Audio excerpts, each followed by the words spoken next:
bell tolls. The midnight hour is upon us. It's time once again for two internet strangers to discuss the good and evil of the horror genre. So sit back, relax, and enjoy the terror within the Hallow-Holics Anonymous podcast. Well, I'm liking this new place. The cobwebs are tastefully done in the corners of the rooms. The moaning from downstairs is barely audible when we record. The lighting is dim, but at least it dulls the horror of our physical features from all the many adventures we've had on this podcast. I think this place is going to work out. Yeah, I could do without the smell of sulfur, brimstone, and rot, though. Oh, well, I mean, you know, is it that different from the old studio, though, really, that part? Well, no, not really, but what is that big void in the corner of the room that is blacker than any black I've ever seen, and the things you throw in it never come back? I'm not sure, but I think we're going to save a lot on our waste management bills. Yeah, that's true. Yeah, so, you know, silver lining of the inconceivable Cthulian void, I guess. I'm going to go in there at some point. You know that, right? Oh, yeah, I know you will. Yeah, we're going to have to keep a rope tied around you, actually, whenever we record, just to be sure. Speaking of recording... Oh, hi, I'm Maddy. And I'm Corey. And this is Hallow-Holics Anonymous, a show dedicated to all things horror and occasionally Halloween. This is a technical, like, season premiere episode, but also not really a season premiere episode. It's the season premiere of our mini episodes. It's sort of like when you're watching a sitcom you really enjoy, like an old show that you're very fond of, but then you end up getting screwed over because it's just a clip show episode. Yeah, that, or it's a very special episode where nothing special happens. Mm-hmm. In fact, we're not going to bring up horror news, except John Carlin did just pass away, and I'm very sad about that. We're not going to talk about Horror Pack. We're not going to play any games. We're just going to get straight to our top horror series of the past decade, because neither of us could keep it down to a manageable number, so I might as well just not say top 5 or top 10, because it's definitely way more than that. Oh, yeah. There's no sense in doing top anything with me, especially. I'm too indecisive. We could also talk about, I've been, the VHS cased Blu-rays have been on sale on Amazon. Okay, of what? Well, I bought the weirdest 3 movies that they had. I got a copy of Krull, I got Happy Birthday to Me, and I got The New Kids. I've only seen one of those. Happy Birthday to Me? No, I saw Krull. Oh, okay. Krull's great. The New Kids interest me. It's from, I think, the first director of those movies we like so much. Friday the 13th. Vague. The name is Corey. But it's about like 2 kids that are new at a school, and James Spader does some bad stuff. Oh, I like James Spader. Wait a minute. He does bad stuff? Oh, no. Yeah, here, I'll read you the thing. There's one movie that's called like Too Cool for School or something. I don't know. He played the good guy in that once. No, I don't think he's the good guy in this. This is the one that actually made me buy all 3. Like, I saw it there, and then I saw the other 2 and recommended, and I might as well. So, introducing The New Kids, a startling nonstop ticket to terror from director Sean S. Cunningham. That's the dude from Friday the 13th, right? I think so. All right. If we're wrong, sorry, guys. You can complain later. We didn't do any research. None at all. After their parents die in a car crash, 2 all-American teens, Lauren, played by Shannon Presby, and Abby, played by Lori Loughlin, go to live with relatives in a small Florida town, of course. So this is probably like a documentary. But trouble begins once members of a vicious gang led by Dutra, played by James Spader, bet on who'll be the first to seduce the innocent Abby. When she spurns their obscene advances, the thugs embark on a sadistic campaign of vandalism, arson, and assault. The savagery escalates until Lauren must defend himself. Oh, his dude's name's Lauren. Huh. I guess I shouldn't. That's okay. Boys can be named Lauren. Must defend himself and his sister in a brutal fight to the death in a carnival midway It's the new kids trying to make it in this town might kill them. That actually sounds horribly wonderful. That sounds like one of those bad movies you would watch, but somehow be oddly compelling. Yeah, I agree. Like any early James Spader film, actually. Yeah, or any movie we like. So I'm pretty excited. So do you want to get into Happy Birthday to Me, or do you know it? Do you think they'll know it? Go ahead and launch into it. Okay. Before we continue, I should say, just remember, guys, this is not a horror pack, even though we've all of a sudden began treating it as such. There will probably be a horror pack on the next episode, though. Probably. All right. So, Happy Birthday to Me. Virginia's having a birthday party, even if it kills her. Get ready for a taut mystery shocker that will keep you at your wit's end and at the edge of your seat. Popular high school senior Virginia Wainwright, played by Melissa Sue Anderson, survives a freak accident but suffers from memory loss and traumatic blackouts. As she attempts to resume a normal life, something terrible is happening. Her friends are ruthlessly murdered one by one. Will she be the next victim, or is she the killer? The terrifying truth is finally uncovered at Virginia's 18th birthday party, and you're invited. So it sounds like the murders must happen before the birthday party, so why would you still have the birthday party?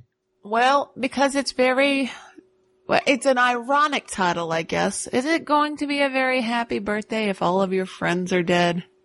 I mean, I guess it depends on how much you like your friends.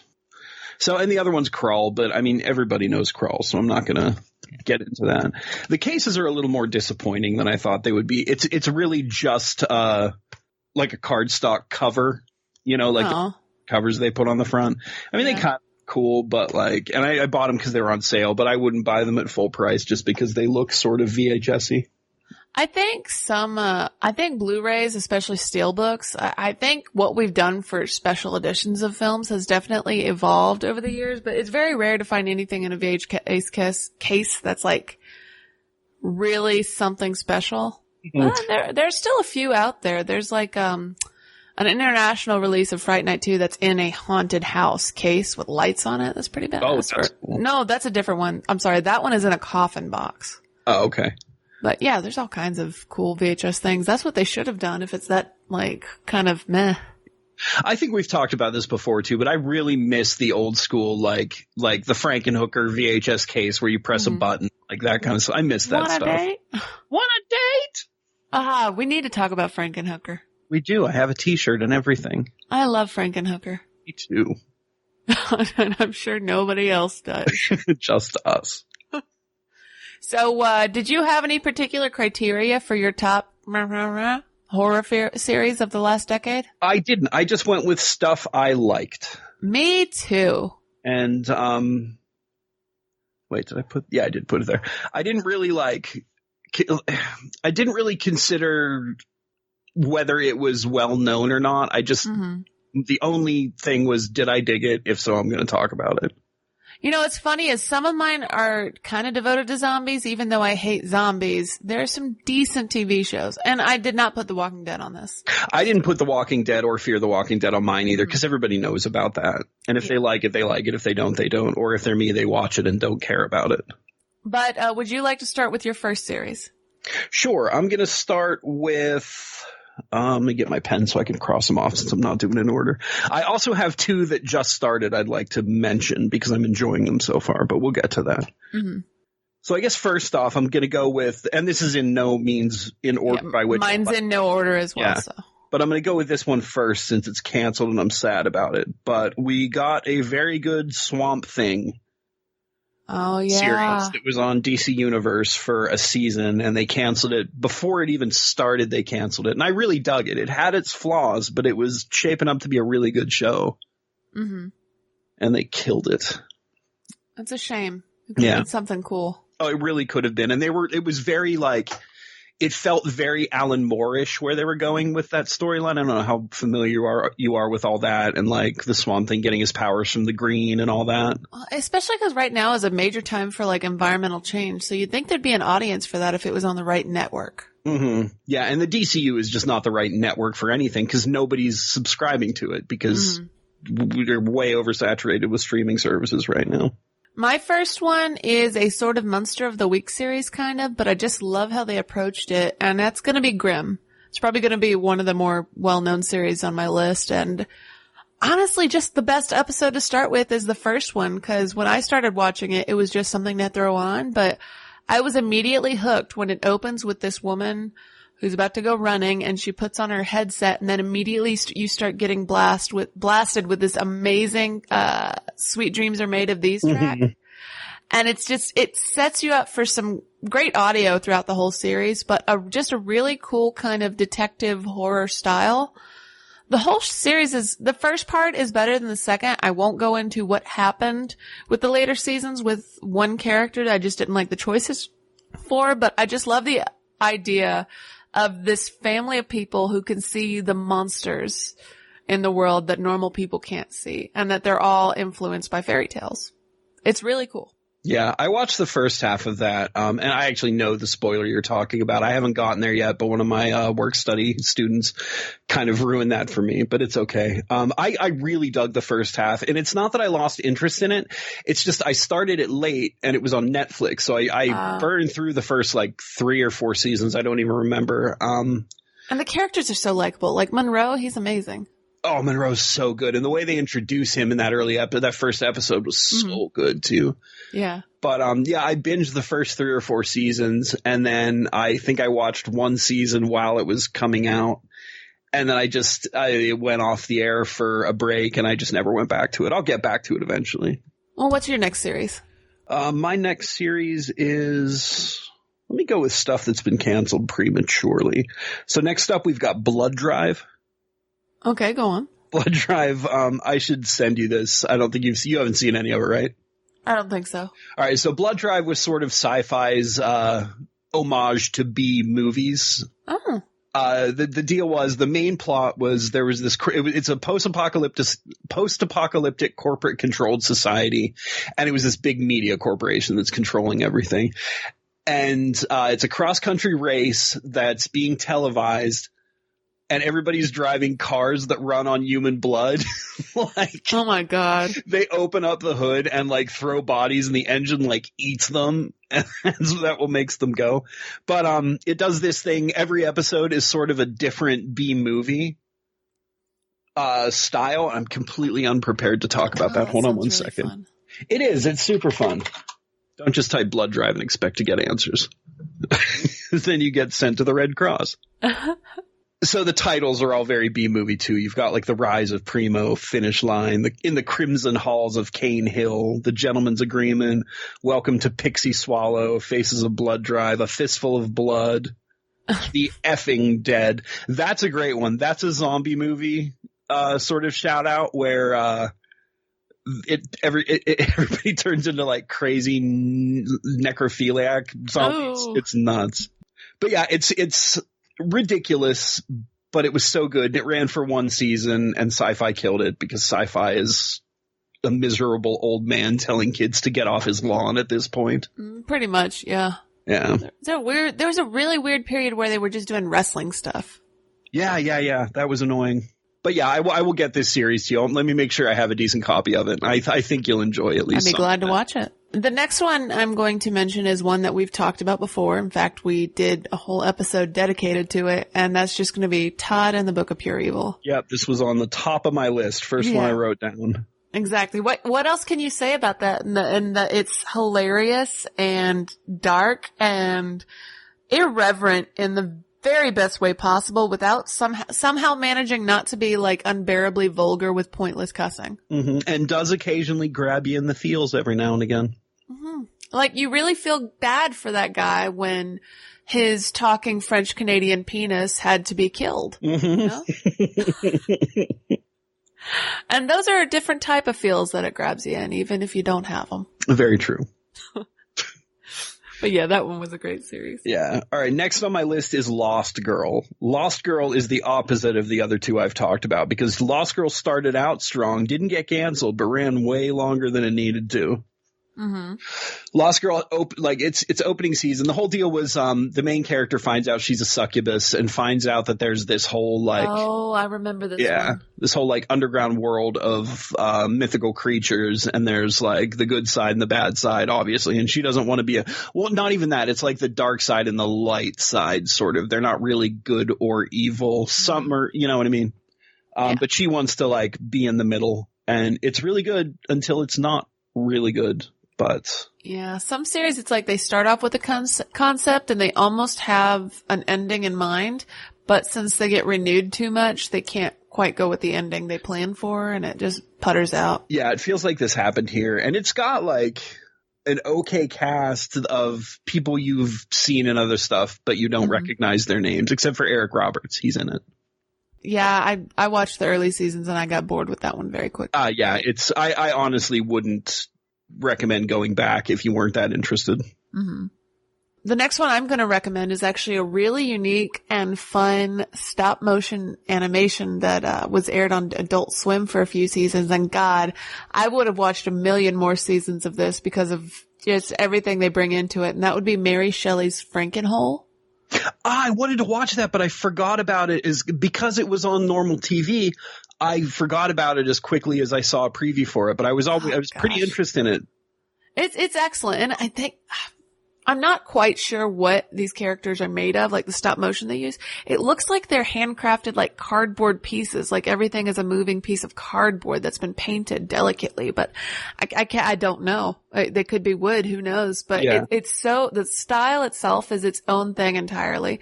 And it's about this weird dimension in which Victor Frankenstein and Elizabeth and, Polidori from Frankenstein 2 somehow are all kind of immortal living in this castle, and they have to deal with history's greatest monsters, history's greatest heroes, and then a few characters in between. Like at one point there's an episode where John Belushi, who's, a party animal, takes a serum accidentally because he's drinking and doing all the drugs, of Victor's that turns him into Jim Belushi as a sort of monster, like, Dr. Jekyll and Mr. Hyde. And he sacrifices himself in the end so no one else can be subjected to Jim Belushi. There's an episode with Jesus I'm not crazy about. I'm never crazy about Jesus episodes but you know why. It's played by Andy Dick.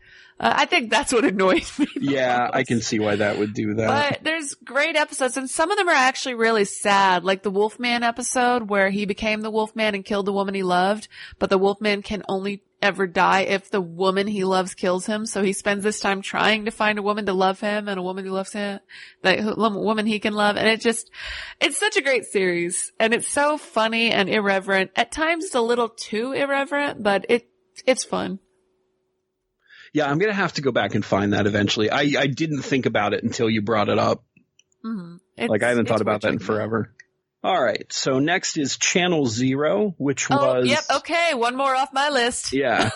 That also was a really interesting idea. They were taking creepypastas from Reddit and turning them into seasons of TV. The most well-known story they used was Candle Cove. And I'd argue No End House was pretty well-known as well. Well, the costume for Mr. Tooth is just... horrifying. Yeah. Yeah, it's great. I watched most of it. I think I might not have seen the last season, but it's got some genuinely terrifying moments in it, and it was really well done, and Sci-Fi told it to get off his lawn. Well, and I mean, unfortunately... Oh, I think that was Chiller Channel. Wasn't it? No, it was Sci-Fi. Oh, well, that's surprising. It seems like something Chiller Channel would do. Mm-hmm. Yeah. Well, is Chiller still around? I think so. I'm not sure. I don't have cable. I haven't had cable in years. The only time I ever watched cable is at my parents' place. Chiller has never been on like our regular cable. Like no. if I wanted to get it here, I'd have to get satellite, but it's never been on Comcast. So, my next episode or my next series I'd like to bring up is one that gets disturbingly more relevant with the passing years, and that's Brain Dead. Oh God, I forgot about Brain Dead. That show got screwed over so bad. It was so great. Yeah, it's this woman goes to Washington basically. She's got family in politics and she gets involved even though she's kind of reluctant to because she needs funding for this documentary she's filming. And there's these ants that what was the song? Do-do-do-do-do. Do-do-do-do-do. There's a song that plays. Oh. I can't remember. You may think I'm crazy, but that doesn't mean that. Well, at any rate. I did. Speaking of songs, I liked how that was the show that like every episode opened with a recap song, right? Yeah, exactly. Yeah. But that song also plays every time these weird space alien ants are going to crawl into someone's ear and destroy half of their brain and replace it with them and kind of control them. And it does it to all the major politicians in Washington. But the main character can hear the song playing whenever the ants are coming, and it's really funny. Like, whenever something's happening, she's like, does anyone else hear that? And they're like, what are you talking about? But no, it's a great series, and it's about the Democrats and the Republicans becoming so angry towards each other because they're being controlled by brain-eating space ants. Mm-hmm. Which could be true. Yeah, but it's a great show. It's a great show. Mm-hmm. I agree. All right, so I'm going to bring this one up, although I don't totally know how to explain it. I've only seen season 1 out of the 2 seasons before I think Cinemax canceled this one. I think it was a joint effort between Cinemax and some British company. But that's Outcast. Did you watch any of Outcast? I don't know. I don't think so. Okay, it's a comic book adaptation. I've never read the comic books. It was about like a character who I don't remember if he could see those who were possessed by demons. I think he could, but it was also about these demons, and it felt like it was moving towards, these demons were sort of coming here to escape hell rather than to necessarily take over and do evil stuff. Though they were they're demons. They can't help it. Yeah. But it was a really interesting show with an interesting premise by the end of season 1. I don't know where it went in season 2. I'll watch it eventually, but wherever it went, I'm sure it didn't end properly because it was another canceled show. That reminds me of that late 90s series, Good versus Evil. Oh, G versus E. Yeah, this was kind of like that without the comedy. Yeah. I missed that show. Yeah, it was a good show. Well, did it? No, I don't think so. I don't remember. Cut off. I think so too. Yeah. But yeah, this the characters are all super flawed. The main character is just he seems half insane because of the things he's been through. A lot of really good characterization, a really dark show. Like it wasn't not a whole lot of happy stuff happened in it, but it was I enjoyed it, what I saw. The next series I'd like to tackle is one we've touched on a little bit. Probably one of the most striking horror series that's come out in a long time, film or television wise, because of how it touches on human emotions and trauma. And that's going to be Haunting of Hill House on Netflix. Yeah, that should have been on my list, but I didn't put it there because I figured either you would bring it up or if you didn't, I would mention it as like something everybody likes. Mm-hmm. But I love it. Yeah, it's a very striking series. It's beautifully done. The pacing is a bit slow if you're looking for action, but if you actually want something with a real story, you'd need to watch it. Yeah, and it has one of the best episodes of television I've ever seen. The funeral episode where it looks like it was just shot in one take. Mm. Actually, it might have been. I doubt it was really shot in one take, but it was so well done. Oh, it's so good. I'm really excited to see what they do with season 2. Not all the characters are coming back. The sister with the gloves, I forget her name. She's in it, and it's supposed to be The Haunting of Blythe Manor or something like that, I think is the book they're pulling from. Huh. I don't remember. I thought they were pulling from The Haunting of Hill House. Well, that's what they did in the first one. Oh, so the second one they're actually pulling from a different... Oh, interesting. Yeah, it's a mostly new cast too, I think. So they're sort of going anthology with it. Okay. All right. Where do I want to go now? Let's mention The Strain. That's another one I haven't finished yet, but that one's good. Yeah. I thought it was fun. It had a bunch of weird characters. I like the whole vampire apocalypse thing. I love how Del Toro can envision a different kind of vampire with so many stories, like how he plays with the mythos, and I think he did that very well. I do too, and I really like the look of those vampires too. They're more like the Strigoi. Well, actually, I think they call them Strigoi in that, don't they? Mm-hmm. Yeah, and again, the character, the rat catcher, was one of the best characters I've seen in a show in a long time.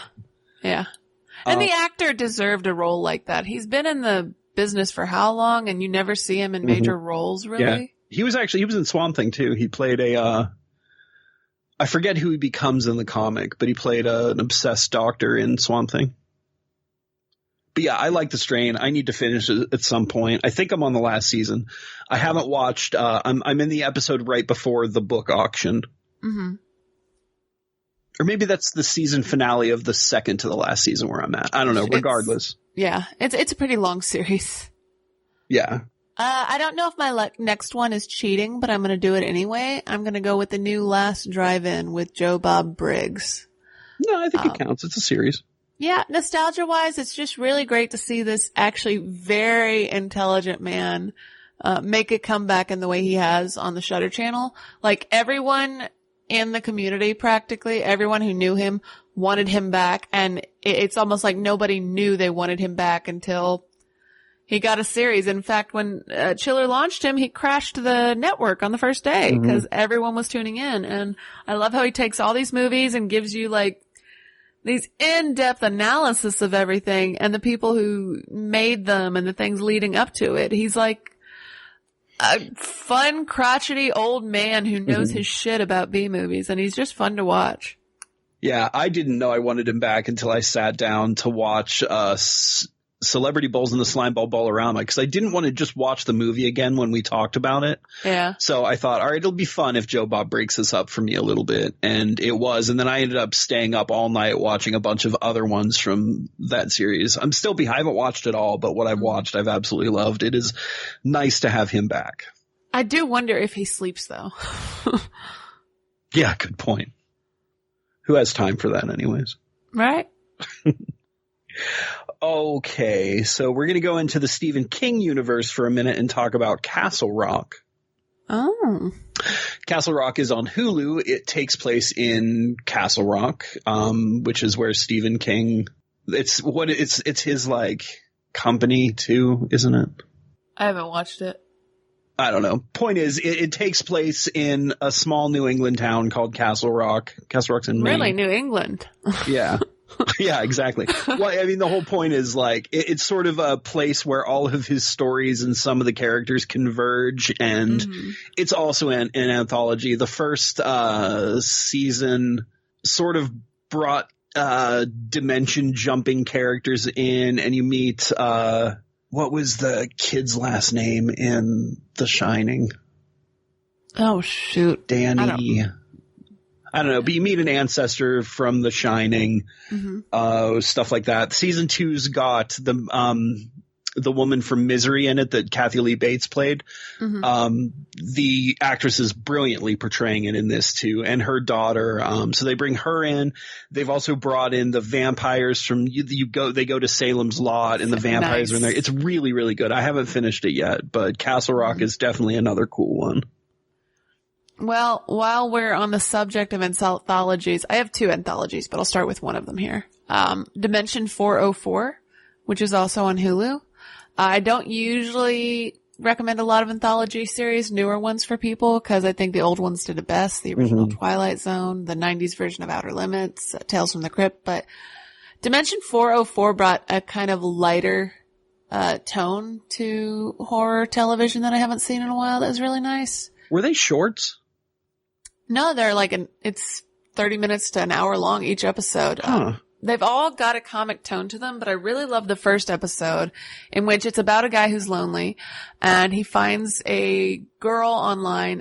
His friend sets him up on this online date, and he meets her, and she's got like every feature he described to his best friend about what he'd find in the perfect woman. And he falls fast and hard for her. And then he finds out, when he tells her he loves her, and she freaks out and she calls someone and he gets kidnapped, he ends up in this facility. He finds out he's actually a clone. This love service is supposed to create clones based on what people want in a person.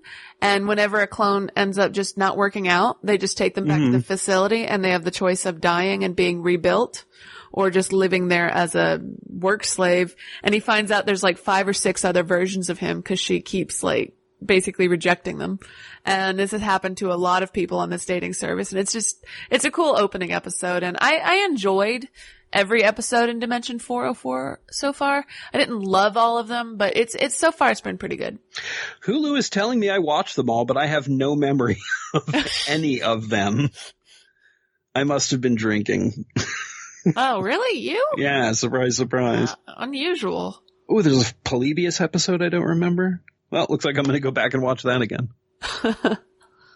All right, this is probably on your list too, but Ash vs. Evil Dead. Yep, that's on my list. One Yeah. more lock knocked off. Mm-hmm.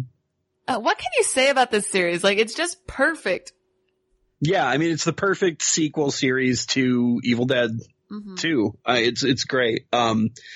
Bruce Campbell is hilarious. Ash is disgusting. You meet Ash's dad. Like, there's a whole crew of like great cast members that follow Ash around. It's so The great. effects are fun. The makeup, the costumes. Yeah. This is another one I haven't finished, but I love what I've seen. When he battles his puppet. Is that in the last season?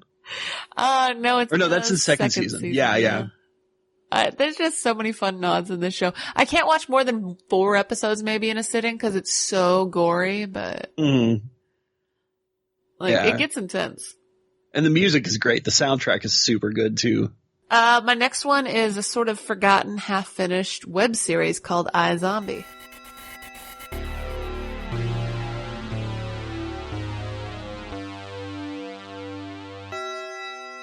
Quick massive correction here. Not only did I get the wrong decade, I got the wrong title, but I'm going to leave it on the list. My favorite series of 2009 was Woke Up Dead, not iZombie. Thanks, guys.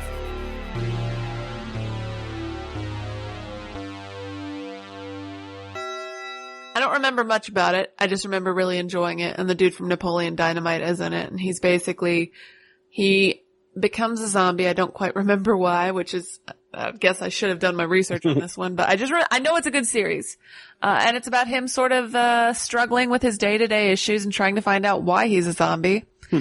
And, it's like 5-minute episodes. It's really short. That sounds cool. And it's sort of depicted like he's a, superhero almost. Like the features he has are not, negative things. They're, abilities, I guess you could say. Yeah, that happens a lot in zombie movies like that. They get like super strength and all this stuff when they're really just supposed to be the shambling dead. But if you like it, I give it a shot. Well, I like how Zombies tackled it and where they thought they looked like super strong and super amazing and everything. And then from everyone else's perspective, they were shambling corpses. Yeah. And what's your next one? Let's keep with zombies, and I have to talk about Z Nation. Okay. Z Nation is like a fun version of The Walking Dead. Like, it's after the apocalypse. Zombies have taken over. We follow a group of survivors throughout the wasteland, but it's a ridiculous wasteland of like glowing radioactive zombies, zombie weed. God, what else? There's a character who is exposed but isn't a zombie that can control other zombies telepathically. It's utterly ridiculous, but it's so much fun. It's just this stupid adventure show that occasionally, like, it pulls the Game of Thrones Walking Dead thing and kills characters randomly from the main cast, which I always love. And it managed to hold my attention the whole way through the series. It's done now. Sci-Fi canceled it. There is a spinoff called Black Summer, which is what they called the original Outbreak in the show, but it doesn't feel anything like Z Nation. It's like it took all the comedy out of it and just sort of left the zombie part. So I don't know. But yeah, Z Nation was great. I had a lot of fun with it. I was sad to see it go. My next one is one more anthology. It's Creepshow. Oh, yeah. Good one. Yeah. Very new. I really enjoyed it. In fact, after I watched a few episodes, I tweeted about it. And the Creepshow Twitter actually shared my tweet. Oh, nice. That was cool. Yeah. It's just every episode so far has been surprisingly good. It kind of captures some of the tone of the film. They actually have a puppet being the presenter, I guess, which is cool as well. Not all of the episodes were amazing, but none of them have been terrible. Yeah, there wasn't one I disliked. Actually, my least favorite thing about that show is how they handled that puppet, but I think they did it on purpose to like add to the sort of camp factor. Yeah. So I sort of let that go because I have really enjoyed the series. And it is so true to the original. The dollhouse one is pretty much my favorite episode, I think. Is that the one with the little zombie head? Yes, there's that little zombie head. That's my favorite too. Yeah, that's my favorite too. Cause she's such a quirky, odd girl. And then to have this thing happening, gets scared as the story progresses. But at first she's very matter of fact and she takes it very seriously. And that's pretty funny. Yeah, it's pretty great. Ooh, but when she throws it under her bed, Yeah. Oh, I physically cringed when that happened because I knew what was coming because she did that. It was great. So next up is Bates Motel, which I thought was going to be terrible, but turned out to be phenomenal. Mm-hmm. Have you watched any of it? I have not, but I've seen bits of it, and it looks really good. Yeah, this is another one I haven't finished. It's a prequel to Psycho, where it opens the first season with Norman and his living mother moving into the house and taking over the hotel and all the shady stuff that's going on in this town and with the people who live there. And it just gets batshit crazier from there. Well, my next one I kind of picked primarily for the effects and the costumes because they look badass. Let me just paint a picture for you. The first time I see any of this show, Salem, was when I walked in on my friend watching it, my old roommate watching it in the living room, and these witches had ripped off a guy's you-know-what and replaced it with a bird's head, a squawking bird's head. Yeah, and that was kind of sums up the whole series. It's a one moment of what the hell just happened after another. Yeah. Imagine if there really were witches in Salem, and you've got Salem, and it's dark and gritty. There's no hope in this series. It's upsetting. Nobody is likable, and it's awesome. Yeah, I haven't finished that either, but it's so good. Tituba's a great character. She's one of my favorites in that. Doesn't Marilyn Manson show up at some point? I don't even remember. I'm pretty sure he's in the season I haven't seen yet, the last one. But yeah, Salem is pretty dope. All right, my last one of shows that are not on anymore are Hannibal. Mm-hmm. Hannibal is... I knew you were going to say Hannibal. It's just so... Especially for like what was on like ABC or CBS or something like that. Mm-hmm. I don't know. For being on like a regular network television station, it was like super gory and super good. But Mads Mikkelsen plays Hannibal and he's great in it. And it sort of goes through some of the books, but not all of them. And it's a murder of the week sort of procedural at times, but it's so much more than that. And I don't want to say anything because I don't want to give it away. The other main character, Lawrence Fishburne's in it. He plays the head of this squad that, is investigating all these serial killers. The other character, the actual main character whose name is escaping me. Hold on. Let me look him up. His first name was Will Graham. The guy who plays Will Graham is excellent. His name is Hugh Dancy. He's done some other stuff.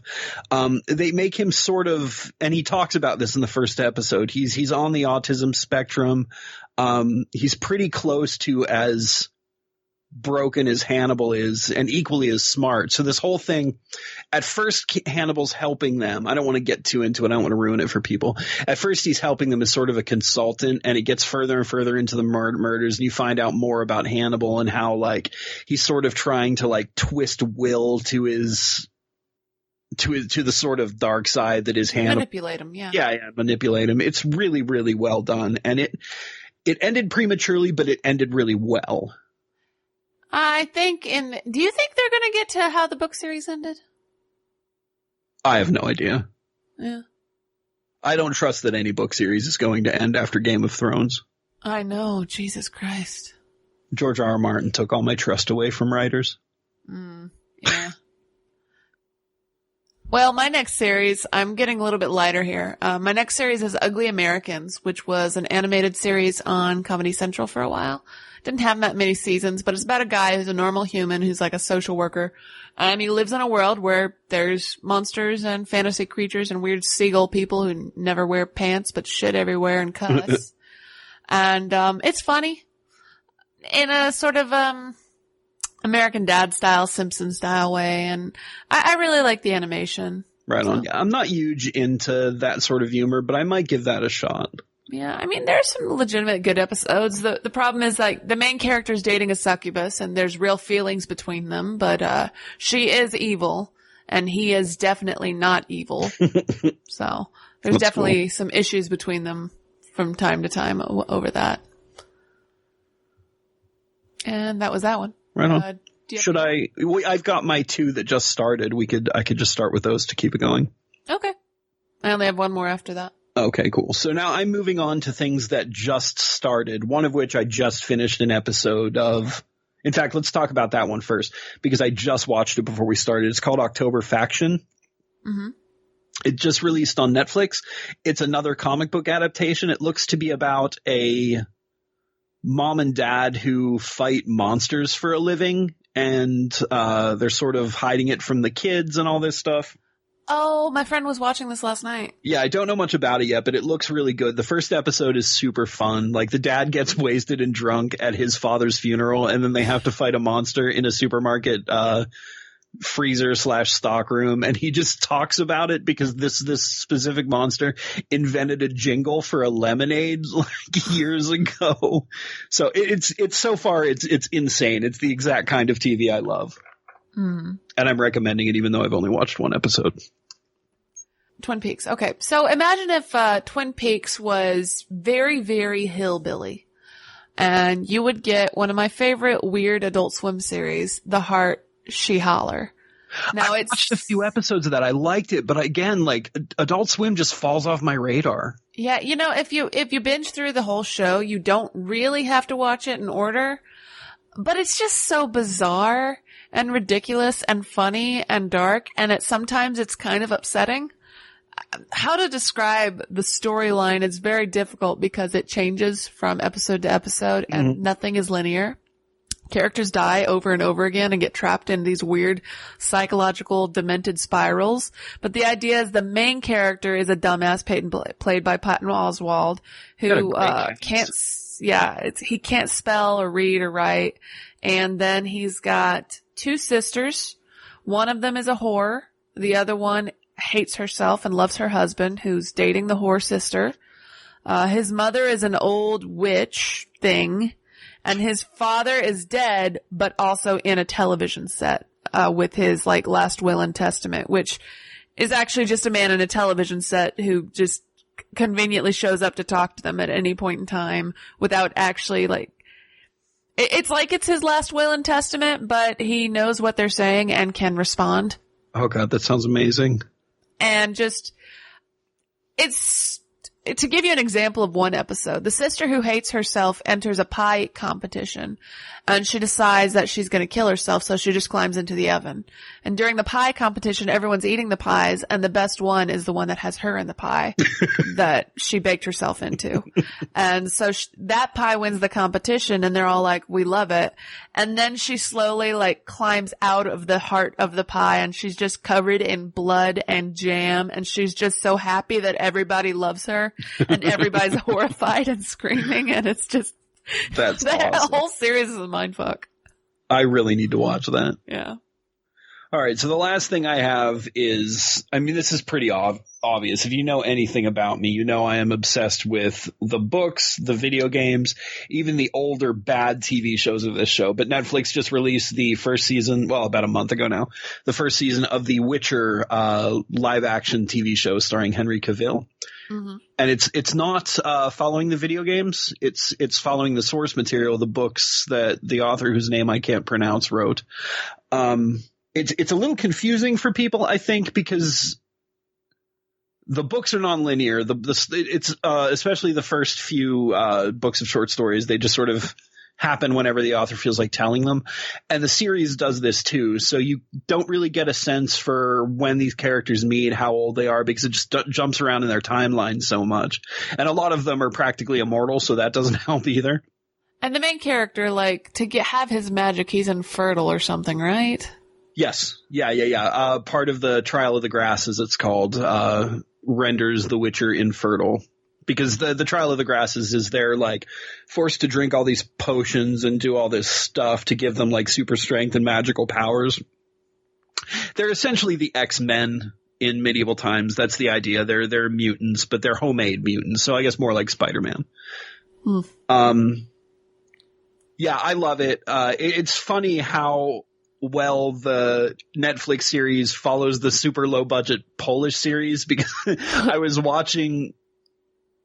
I kept I'm like, oh, this is the exact thing that happened in the Polish series. But of course it would be like that because they're both from the books. But this is so much better because they put money in it. It's really, really good. I recommend it if you have any interest in medieval monster hunters that look really good with their shirt off. Well, There's nothing in that sentence that sounds bad to me. No, Henry Cavill is really pretty. A lot of people are complaining about the casting for some of the side characters, but I think it's fine. Well, I think we've certainly given the listeners enough shit to binge watch over the coming weeks. Yeah, and that's my short list. Like, I kept keeping my mouth shut on other stuff, too. So there's so much out there, guys. It's been a good decade. Yeah. Do we want to let them know about the major change that's happening with our next episode? I think they'll probably notice it when it happens, but now that you said it, we might as well. Guys, with the new season comes new responsibilities. For Corey. A responsibility that's taking almost 3 times as long so far as the original responsibility. But I am working on a new theme song. Yeah. And it will be amazing, I'm sure. Yes, and it will be done. It will open the next full episode. So the episode we release after this one. Mm-hmm. Even if I have to never sleep again. But to tide you over, because I don't know when that episode will be coming out as we get our lives together, because I just moved and Corey's got work shit. Yeah, Corey's working like 3 jobs at the moment. To tide you over, you can always check out our blog at hallow-holic.blogspot.com or hallow-holic.wordpress.com. Or you can send us a message on Twitter saying how irritated you are that we are not releasing episodes.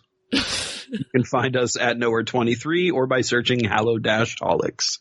Or if you want, you can thank us for not releasing episodes by emailing us at hallow-holics@outlook.com. Huh. That guy's here. He's smiling today, and he just handed me a book. Oh, well, that's nice. Wait, should you open that book? Yeah, I'm gonna. Oh, boy. Yeah, I mean, there's nothing on the cover except blood. Well, I mean, we've had worse books in this office, or the old office. True. Let's see. The first few pages are, okay, yeah, just covered in blood. Okay. Oh, here's something. So it says, please tell your listeners to, of course. Guys, check us out on Podpedia by searching for our portal, which is HHA, or This Guy Will Kill Me.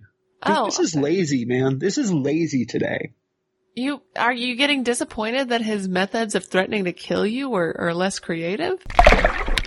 Holy shit, he just went into the portal. Oh. On the wall. Like the one that you can't return from? Yeah.